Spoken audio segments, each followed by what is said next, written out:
Edward, Gordon and Henry. Edward and Gordon often went through the tunnel where Henry was shut up. Edward would say, "Peep, peep, hello," and Gordon would say, "Poop, poop, poop, serves you right."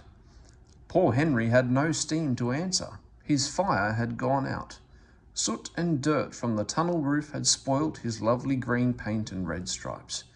He was cold and unhappy and wanted to come out and pull trains too. Gordon always pulled the express. He was proud of being the only engine strong enough to do it.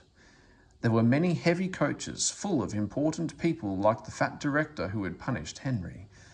Gordon was seeing how fast he could go. "Hurry, hurry, hurry," he panted. "Trickety-truck, trickety-truck, trickety-truck," said the coaches.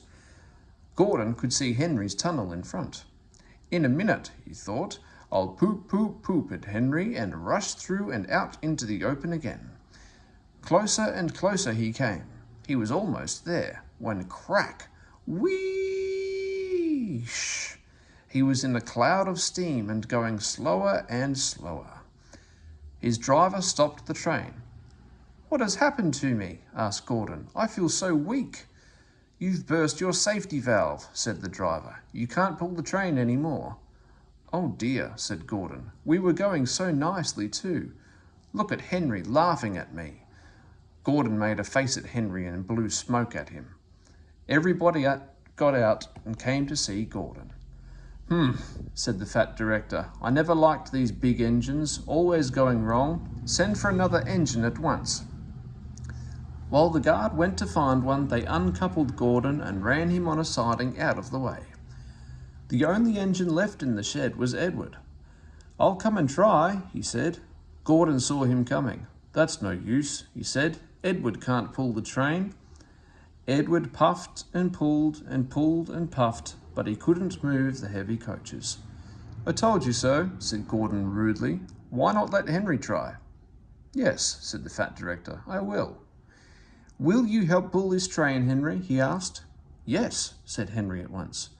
So Gordon's driver and fireman lit his fire, some plate layers broke down the wall and put back the rails, and when he had steam up, Henry puffed out.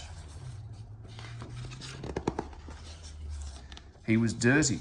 His boiler was black and he was covered with cobwebs. "Oh, I'm so stiff! Oh, I'm so stiff!" he groaned. "You'd better have a run to ease your joints and find a turntable," said the fat director kindly. Henry came back feeling better and they put him in front. "Peep, peep," said Edward, "I'm ready." "Peep, peep, peep," said Henry, "so am I." "Pull hard, pull hard, pull hard," puffed Edward. "We'll do it, we'll do it, we'll do it," puffed Henry. "Pull hard, we'll do it, pull hard, we'll do it, pull hard, we'll do it," they puffed together. The heavy coaches jerked and began to move, slowly at first, then faster and faster. "We've done it together, we've done it together, we've done it together," said Edward and Henry. "You've done it, hooray! You've done it, hooray! You've done it, hooray!" sang the coaches. All the passengers were excited. The fat director leaned out of the window to wave to Edward and Henry.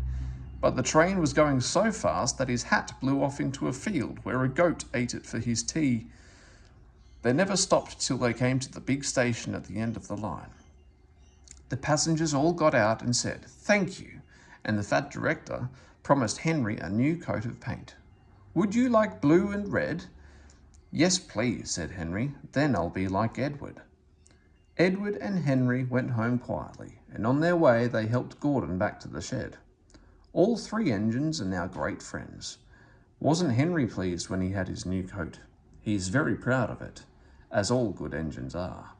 But he doesn't mind the rain now because he knows that the best way to keep his paint nice is not to run into tunnels, but to ask his driver to rub him down when the day's work is over.